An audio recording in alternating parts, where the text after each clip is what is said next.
Assalamualaikum warahmatullahi wabarakatuh. Salam sejahtera buat kita semua. Om Swastiastu. Bagaimana kabar bosku dari Sabang sampai Merauke? Semoga dalam keadaan sehat selalu, dilancarkan rezekinya dan dipermudahkan segala urusannya oleh Tuhan yang Maha Esa. Amin. Kembali lagi bersama saya Edi Sundoro akan memberikan informasi bagaimana progres pembangunan sirkuit MotoGP Mandalika kita tercinta. Untuk itu, mari kita lihat bersama-sama apa saja capaian pembangunan sirkuit MotoGP Mandalika saat ini.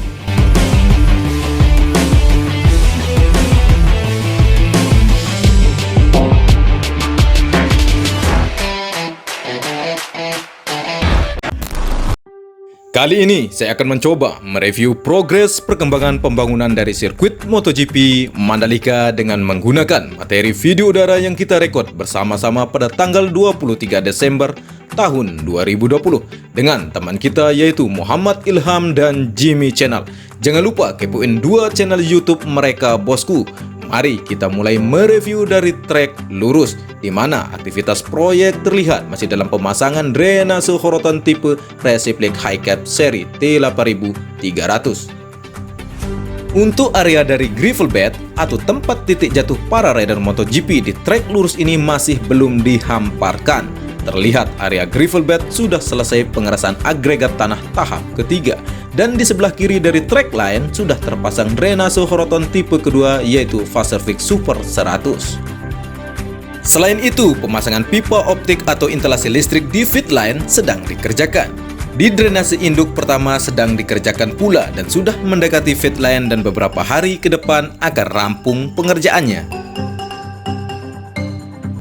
Kita masih berada di trek lurus, di mana kita akan melihat tunnel 1 di sisi utara, atau tepatnya terowongan 1 ini yang berada sebelum tikungan pertama, di mana memiliki panjang 65,55 meter dengan kedalaman 7,35 meter. Terowongan ini masih dalam tahap pembangunan, adapun capaian pengerjaannya tinggal dilakukan pengecoran di sayap kanan dan masih terlihat bahwa di bagian utama dari tunnel 1 ini masih belum tersambung atau terkoneksi dengan kedua sayap atau pintu masuk dari terowongan ini. Ketika tunnel 1 ini jadi, maka kita akan melihat trek lurus ini tidak akan terputus lagi bosku. Adapun fungsi dari tunnel ini nantinya untuk mobilisasi penonton atau wisatawan yang akan menuju area tengah sirkuit MotoGP Mandalika.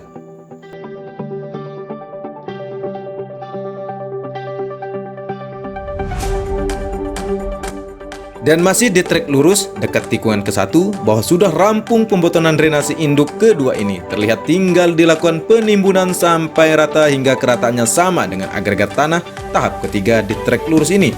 Fungsi dari drainase induk ini untuk menampung aliran dua drainase horoton dan akan dialirkan ke drainase induk utama lalu menuju laut, sehingga sirkuit MotoGP Mandalika terbebas dari banjir. Menuju tikungan pertama, di mana capaian pengerjaannya meliputi di service road bagian kiri sudah dilakukan trial pengaspalan, area gravel bednya sudah ditaburkan material kerikil halus, di area kosong mungkin akan ditanam rumput bosku. Untuk run off-nya sudah dilakukan pelapisan subbase atau LPA. Namun untuk drainase horoton terlihat dua galian dari drainasenya sudah selesai digali, tinggal menunggu pemasangannya. Untuk main tracknya sudah dilapisi subbase, sedangkan service road bagian kanan sebagian tracknya sudah dilapisi trial pengaspalan.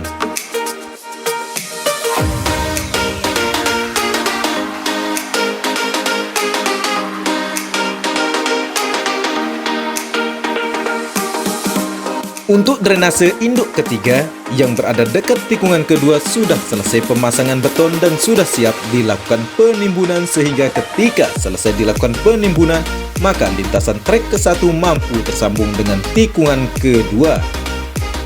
Sedangkan tikungan kedua yang berbelok ke arah kiri masih dilakukan pengerasan subbase atau LPA. Begitu pula dengan trek kedua menuju tikungan ketiga, kondisinya sama, lagi proses pengerasan subbase atau LPA dan lintasan treknya sudah tampak bentuknya bosku.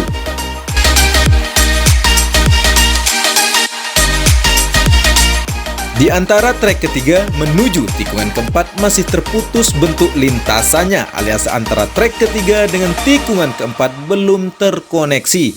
Akan tetapi, aktivitas proyek begitu sibuk di titik ini, selain harus segera dirampungkan drainase induk keempat ini, supaya lintasan dari trek tikungan kedua, 3, dan 4 mampu terlihat nyata bentuk treknya.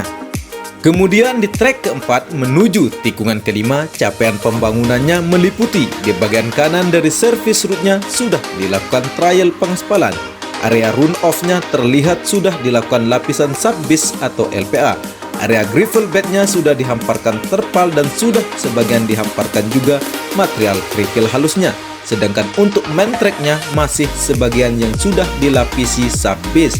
Untuk area gravel bed bagian kiri masih berbentuk agregat tanah tahap ketiga. Yang terakhir bagian service route sebelah kiri sebagian sudah siap dilakukan trial pengaspalan karena terlihat sudah diberi cairan frame coat di permukaan subbase-nya.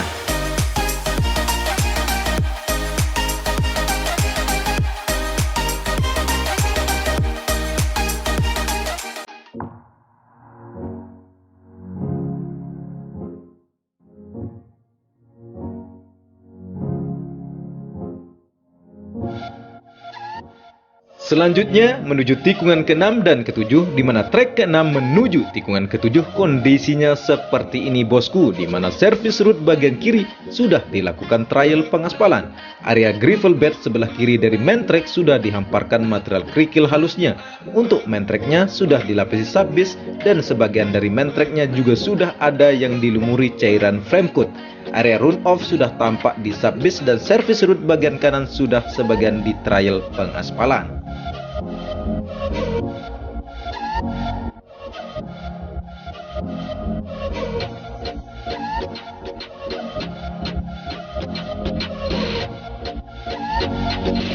Masih di trek ke-6 dekat dengan tikungan ke-7 di mana drainase yang dibuat sudah selesai pengerjaan pemasangan beton dari drainasenya, tinggal dilakukan penimbunan.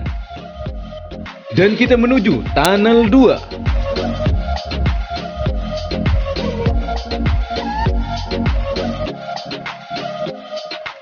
Tunnel 2 atau terowongan yang berada di sisi selatan sebelum tikungan ke-8 dibangun dengan panjang 119,045 meter dengan kedalaman 6 meter.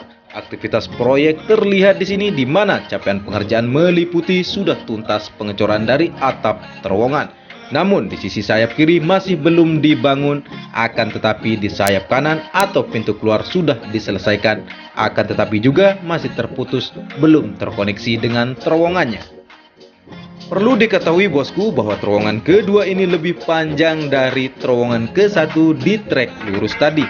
Adapun aktivitas proyek yang dilakukan yaitu penimbunan di sisi kanan maupun di sisi kiri dari terowongan ini, di mana sebelumnya dilakukan penimbunan secara bertahap, dilakukan penghamparan terpal sebelum dilapisi tanah.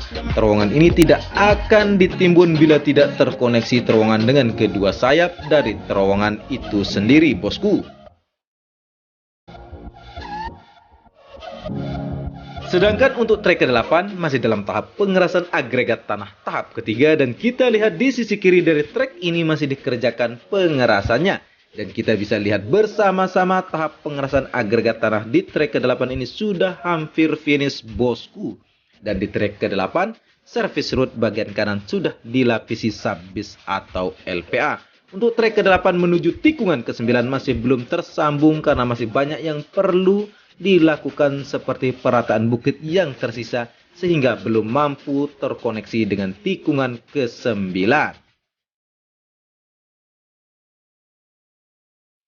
Kita lanjut ke trek ke-9 di mana aktivitas proyek ada di sini, di mana aktivitas para pekerja lagi melakukan pengukuran dan pemasangan cetakan untuk dasar dari drainase horoton. Selanjutnya akan dilakukan pembetonan.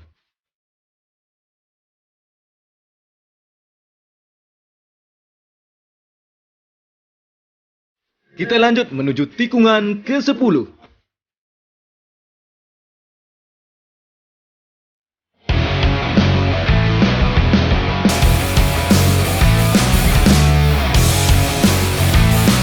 Adapun capaian dari trek ke-10 meliputi servis root bagian kanan sudah di tahap subbis, main tracknya sebagian sudah di subbis juga bosku. Area gravel bednya masih belum dihamparkan material kerikil halus tempat titik jatuhnya para rider nantinya. Dan di bagian servis root bagian kiri sudah dilakukan trial pengaspalan. Kondisi dari trek ke-10 yang tepat berada di depan Laguna, di mana masih dilakukan pengerjaan tahap agregat tanah tahap ketiga di bagian gravel bed dan main tracknya.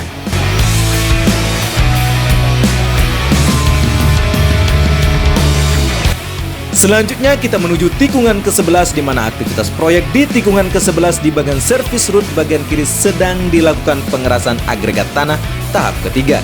Kita bisa lihat bersama-sama bosku bahwa aktivitas proyek di sini lumayan sibuk di mana abangku vibrating roller, bulldozer dan eskavator serta dump truck berada di tikungan 11 ini. Dan di bagian sisi sebelah kanan tepat dekat dengan servis root bagian kanan dekat bukit, di pinggir bukit lagi dilakukan penggalian drainase di sepanjang sisi bukit ini bosku. Masih di trek ke-11 di antara tikungan ke-12 sistem drainase induk ke-6 sudah dilakukan pembetonan, tinggal dilakukan penimbunan selanjutnya. Fungsi dari drainase ini sangat vital bosku untuk menampung debit air ketika hujan turun di bukit sehingga aliran air di bukit langsung ke sistem drainase dan tidak langsung ke lintasan sirkuit.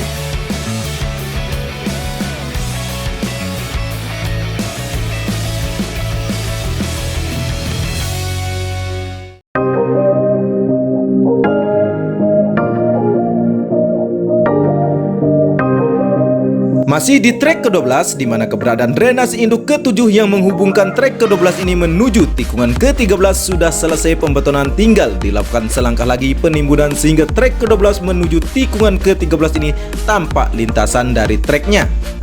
Adapun di trek ke-13 ini capaian pengerjaannya sampai saat ini meliputi hanya pelapisan subbis atau LPA di sebagian main treknya dan sebagian hamparan subbis di bagian servis root sebelah kiri.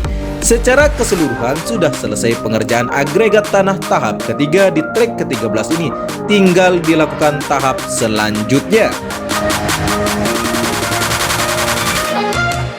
Kemudian kita menuju tikungan keempat di mana tikungan keempat ini masih terputus dengan belumnya direlokasi rumah warga yang kita bisa lihat bersama-sama bosku.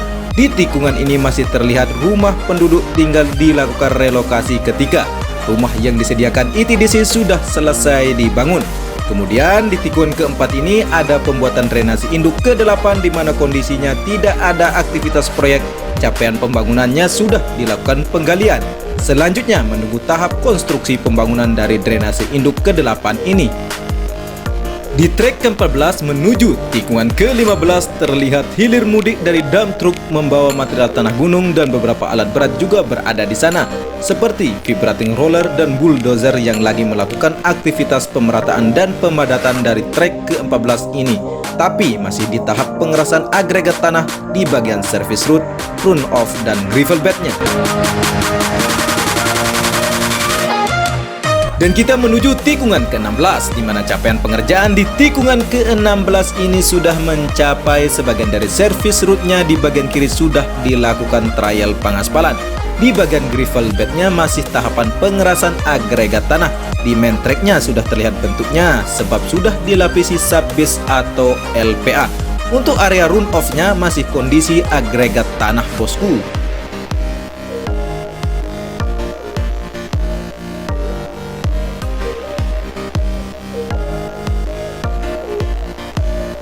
Untuk tikungan ke-17 di mana capaian di bagian service root bagian kiri sudah dilakukan trial pengaspalan. Di area gravel bednya masih perlu dilakukan pelapisan agregat tanah tahap ketiga. Sebagian main tracknya sudah dilapisi subbis. Untuk area gravel bednya masih akan dilakukan pelapisan agregat tanah selanjutnya. Begitulah review dari progres pembangunan sirkuit MotoGP Mandalika kali ini. Kesimpulan bahwa progres pembangunannya bisa dinilai dalam progres yang positif. Cukup sekian informasi yang dapat saya suguhkan kepada bosku tentang progres pembangunan sirkuit MotoGP Mandalika. Semoga bermanfaat sebagai tambahan wawasan kita bersama. Oh ya bosku, bagi yang berkenan membantu perkembangan channel ini cukup mudah caranya, cukup like, share, dan subscribe. Saya Edi Sundoro, salam persahabatan dari anak Lombok, matur tampiasih.